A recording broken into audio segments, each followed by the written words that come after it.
Good morning बच्चों। आज हम लोग कक्षा 12 जीव विज्ञान अध्याय 6 वंशानुगत का आणविक आधार में भाग 10 का अध्ययन करेंगे। भाग 10 का अध्ययन करेंगे। इसके पहले हम लोगों ने भाग 9 तक अध्ययन कर लिया था। आज हम लोग भाग 10 में बच्चों सेंट्रल डोग्मा, जिसको हिंदी और इंग्लिश दोनों में जो है, हिंदी में भी इसी तरह से इसको लिखते हैं सेंट्रल डोग्मा, यह इंग्लिश शब्द है, और हिंदी में इसको बोलते हैं आनुवंशिकी का मूल सिद्धांत का अध्ययन करेंगे। ठीक है बच्चों, तो चलिए हम लोग अध्ययन प्रारंभ करते हैं। यह जो बच्चों सेंट्रल डोग्मा या आनुवंशिकी का मूल सिद्धांत है, ठीक है, इसके विषय में हम लोग देखें कि जितने भी जीव की शरीर की जैविक क्रियाएं जो होती हैं, जितने भी जीव हैं, जीव के शरीर की जैविक क्रियाएं एंजाइम्स के द्वारा जो है नियंत्रित होती हैं। ठीक है बच्चों, तो यहाँ पर हम लोग देखेंगे कि जितने भी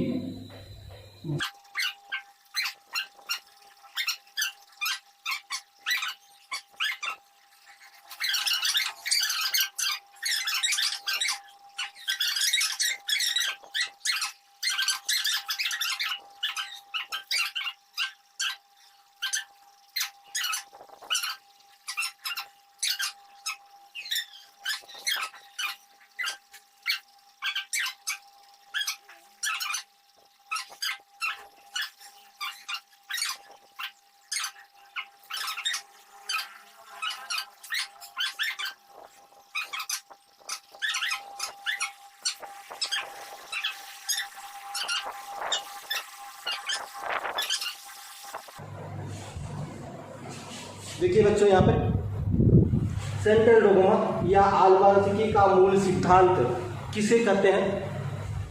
ध्यान दीजिए, हमने यहाँ पर लिख दिया है कि जीव शरीर की जैविक क्रियाएं एंजाइमों द्वारा नियंत्रित होती है। जो जीव की शरीर होती है, उनकी जो जैविक क्रियाएं होती हैं, वह जैविक क्रियाएं एंजाइम द्वारा संपन्न होती है या एंजाइम द्वारा होती है, अर्थात एंजाइम द्वारा नियंत्रित होती है।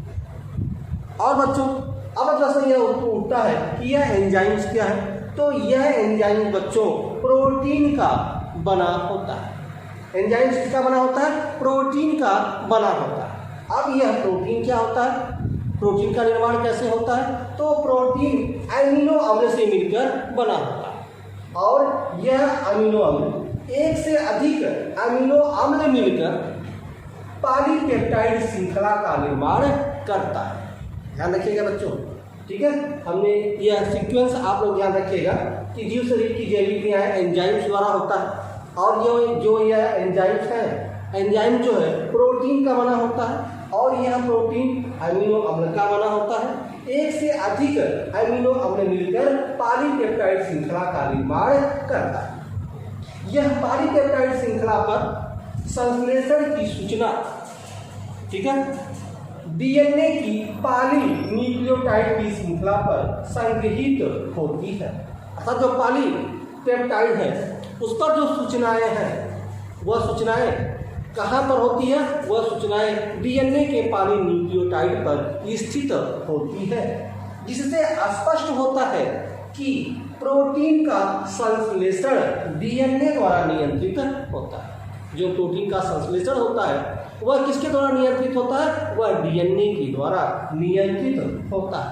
अर्थात न्यूक्लिक अम्ल और प्रोटीन के पारस्परिक संबंधों को सेंट्रल डोग्मा कहते हैं, या आनुवंशिकी का मूल सिद्धांत कहते हैं। ठीक बच्चों, इसका आप लोग स्क्रीनशॉट ले लें। चलिए बच्चों, अब आपको इतना समझ में आ गया कि सेंट्रल डोग्मा क्या है।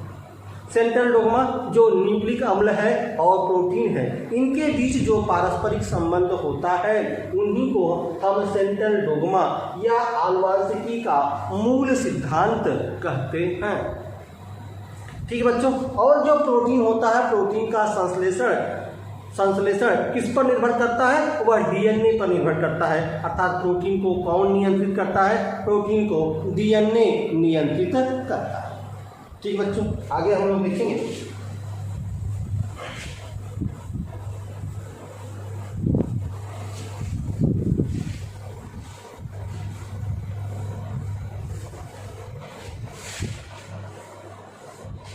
एक वैज्ञानिक है, ठीक है, जो 1958 में किक ने 1958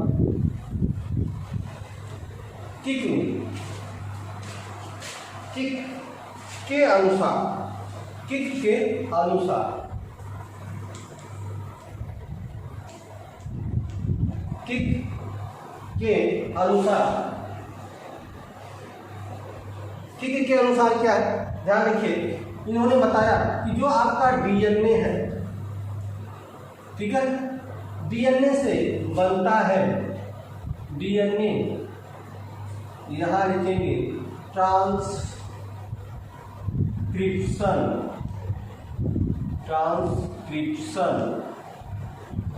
और ट्रांसक्रिप्शन को हिंदी में हम लोग बोलते हैं बच्चों अनुलेखन।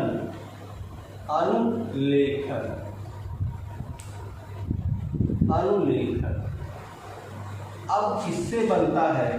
RNA या mRNA, ठीक है। अब इनसे जो है एक क्रिया होता है जिनको हम लोग बोलते हैं ट्रांसलेशन,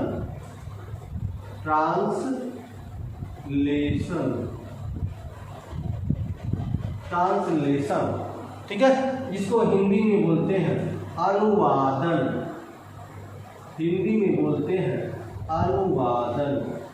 ठीक है। और यह बन गया प्रोटीन। ध्यान रखिए बच्चों, यही है आपका सेंट्रल डोगोमा। देखिए 1958 में जो किक एक वैज्ञानिक थे, उनके अनुसार जो है डीएनए के अनुलेखन से, इंग्लिश में इसी को बोलते हैं ट्रांसक्रिप्शन, ठीक है, डीएनए के ट्रांसक्रिप्शन या अनुलेखन से आरएनए का निर्माण होता है, ठीक है। हम आपको पिछले वीडियो में बताए थे कि केंद्रक में डीएनए और आरएनए पाया जाता है, और केंद्रक में डीएनए के अनुलेखन से अर्थात ट्रांसक्रिप्शन से आरएनए का निर्माण होता है, और आरएनए केंद्रक से निकलकर कहा जाता है कोशिका द्रव्य में आ जाता है। पिछले वीडियो में हमने यह बताया था, ठीक है बच्चों। तो ये ध्यान रखिएगा कि 1958 में किक के अनुसार, किक एक वैज्ञानिक है, इन्होंने सेंट्रल डोगोमा का सिद्धांत दिया। इसे सेंट्रल डोगोमा या आनुवंशिकी का मूल सिद्धांत कहा जाता है। किसने दिया यह सिद्धांत? यह 1958 में किक ने यह सिद्धांत दिया। इनके अनुसार डीएनए के अनुलेखन से आरएनए का निर्माण होता है। अनुलेखन इंग्लिश में इसी को बोलते हैं बच्चों ट्रांसक्रिप्शन। आरएनए के निर्माण के बाद, ठीक है, आरएनए एमआरएनए के अनुवादन से, अनुवादन को इंग्लिश में बोलते हैं ट्रांसलेशन, ठीक है। तो एमआरएनए के अनुवादन से प्रोटीन का निर्माण होता है, ठीक है। यह सिद्धांत दिया 1958 में किक ने, ठीक है। और इसी पूरे क्रिया को हम लोग सेंट्रल डोगोमा कहते हैं, या इसी को आनुवंशिकी का मूल सिद्धांत कहते हैं। एक और परिभाषा हम इसके पहले आपको बताए थे कि न्यूक्लिक अम्ल और प्रोटीन के बीच जो पारस्परिक संबंध होता है उसी को ही सेंट्रल डोगोमा कहते हैं, ठीक है। और यही है, ठीक है। यह जो है डीएनए क्या है, यह डीएनए में क्या होता है, यह न्यूक्लिक अम्ल का मिलकर बना होता है। आपको पता है न्यूक्लियोटाइड होता है डीएनए में, तो यह जो न्यूक्लिक अम्ल है और यह प्रोटीन है, इनके बीच जो पारस्परिक संबंध होता है उन्हीं संबंधों को हम लोग क्या कहते हैं, सेंट्रल डोगोमा या आनुवंशिकी का मूल सिद्धांत कहते हैं, ठीक है। यदि आपसे पूछ दिया जाए कि अनुलेखन या ट्रांसक्रिप्शन किसे कहते हैं, तो इसकी परिभाषा बिल्कुल एक लाइन में आप लिख सकते हैं कि डीएनए से mRNA के निर्माण को अनुलेखन या ट्रांसक्रिप्शन कहते हैं। ठीक है बच्चों, और यदि आपसे पूछा जाए कि अनुवादन या ट्रांसलेशन किसे कहते हैं, तो इसका भी परिभाषा एक लाइन में आप दे सकते हैं कि mRNA से प्रोटीन के निर्माण को अनुवादन या ट्रांसलेशन कहते हैं। और इस पूरी क्रिया को, ठीक है, इस पूरी क्रिया को अर्थात डीएनए से अनुलेखन द्वारा mRNA का निर्माण और mRNA के अनुवादन से प्रोटीन के निर्माण को क्या कहते हैं? सेंट्रल डोग्मा कहते हैं। इस पूरी क्रिया को सेंट्रल डोग्मा कहते हैं। ठीक है बच्चों, तो यह सेंट्रल डोग्मा रहा। यह उन जीवों के लिए है जिन जीवों का आनुवांशिकी पदार्थ डीएनए है। जिन जीवों का आनुवांशिकी पदार्थ डीएनए है उसमें इस तरह से सेंट्रल डोग्मा या आनुवांशिकी का मूल सिद्धांत इस तरह से होता है कि पहले डीएनए से आपका mRNA का निर्माण होता है और पुनः mRNA से प्रोटीन का निर्माण होता है। इस पूरे क्रिया को सेंट्रल डोग्मा कहते हैं। चलिए अब हम बात करेंगे, ठीक है, जिन जीवों का आनुवांशिकी पदार्थ डीएनए नहीं है, mRNA है, उनमें किस तरह से सेंट्रल डोग्मा होता है। ठीक है, तो उनके भी समय का जो है हम लोग पढ़ेंगे। अभी हमने देखा जिन जीवों का आनुवांशिकी पदार्थ डीएनए है उनका यह सेंट्रल डोग्मा। ठीक है, तो ध्यान रखिएगा अनुलेखन और अनुवादन। चलिए इसका स्क्रीनशॉट आप ले लें।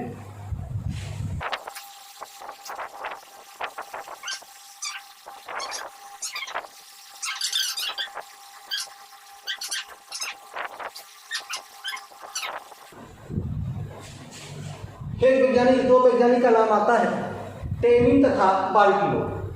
ठीक है, हम उन जीवों की बात कर रहे हैं जिन जीवों का आनुवांशिकी पदार्थ डीएनए नहीं बल्कि आरएनए, अर्थात जिन जीवों में डीएनए अनुपस्थित होता है।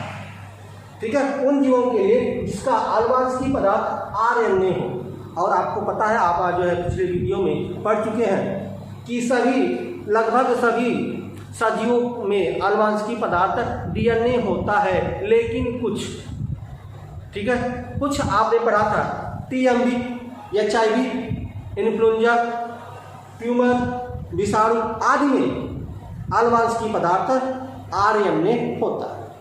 तो उन जीवों के लिए जिनका आनुवांशिकी पदार्थ आरएनए होता है उसमें क्या होता है, तो टेमिन तथा बाल्टिमोर यह दो वैज्ञानिक थे।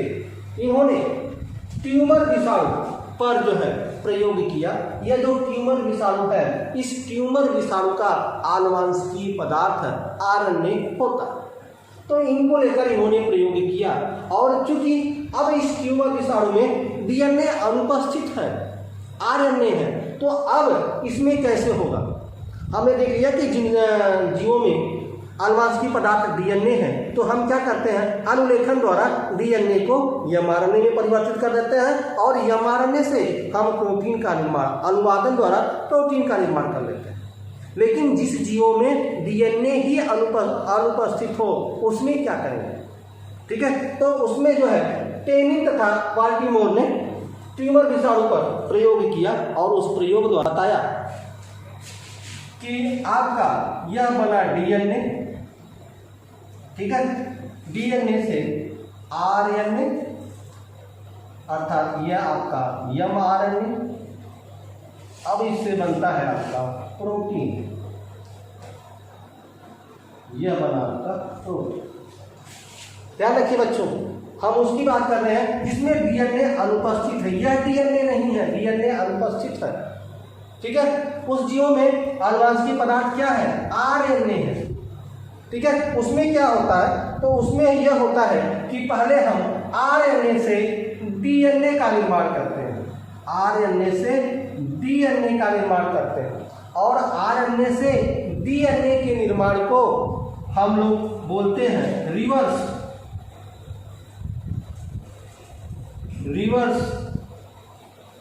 Transcription, reverse transcription.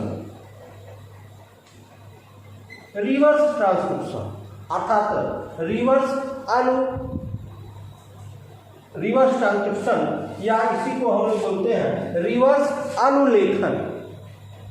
ठीक है, अर्थात जिस जीवों में डीएनए अनुपस्थित होता है तो उसमें हम क्या करते हैं, पहले आरएनए से डीएनए का निर्माण करते हैं। तो आरएनए से डीएनए के निर्माण को हम लोग बोलते हैं रिवर्स ट्रांसक्रिप्शन। ठीक है, अर्थात यह विपरीत अनुलेखन, इसको बोलते हैं विपरीत अनुलेखन, विपरीत अनुलेखन।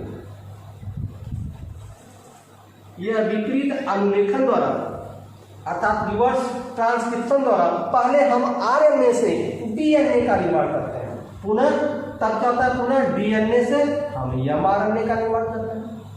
अब हम डीएनए से एमआरएनए का निर्माण करते हैं। डीएनए से एमआरएनए के निर्माण को आपको पता है क्या कहते हैं, इसको हम लोग बोलते हैं ट्रांसक्रिप्शन। फिर एमआरएनए से हम किसका निर्माण करते हैं, प्रोटीन का, जिसको हम बोलते हैं ट्रांसलेशन। ठीक है, हिंदी में इनको हम अनुवादन कहते हैं। ठीक है बच्चों, ध्यान दीजिए यहाँ पे जिन जीवों में आनुवंशिक पदार्थ डीएनए नहीं होता, डीएनए अनुपस्थित होता है, आरएनए आनुवंशिक पदार्थ होता है, तो उसमें क्या होता है, पहले आरएनए को डीएनए में परिवर्तित करते हैं, आरएनए से डीएनए में परिवर्तित करते हैं और इस क्रिया को हम रिवर्स ट्रांसक्रिप्शन कहते हैं या विपरीत अनुलेखन कहते हैं। और आपसे पूछा जाए कि रिवर्स ट्रांसक्रिप्शन क्या होता है, तो आरएनए से डीएनए के निर्माण को रिवर्स ट्रांसक्रिप्शन या विपरीत अनुलेखन कहते हैं।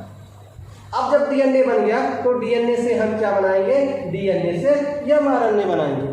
ठीक है, और यह जो एमआरएनए है, डीएनए से जो एमआरएनए का बनना है उसको हम क्या कहते हैं, उसको हम ट्रांसक्रिप्शन कहते हैं, अनुलेखन कहते हैं। और पुनः एमआरएनए से हम क्या बनाते हैं, अनुवादन द्वारा प्रोटीन का निर्माण करते हैं। इस तरह से यह आपका जो है टेमिन और बाल्टीमोर द्वारा यह सिद्धांत प्रस्तुत किया गया कि जिन जीवों में आनुवंशिक पदार्थ आरएनए होता है उसमें इस तरह से यह क्रिया होती है, जिसको हम बोलते हैं विपरीत अनुलेखन या रिवर्स ट्रांसलेशन। बच्चों, यह रहा आपका सेंट्रल डोग्मा। ये एक छोटा सा टॉपिक था सेंट्रल डोग्मा। यह कभी कभी आपके बोर्ड के एग्जाम में यह पूछता है और अन्य प्रतियोगी परीक्षाओं में भी सेंट्रल डोग्मा के विषय में पूछता है, तो इसको आप लोग ध्यान रखिएगा और इसका स्क्रीनशॉट लें।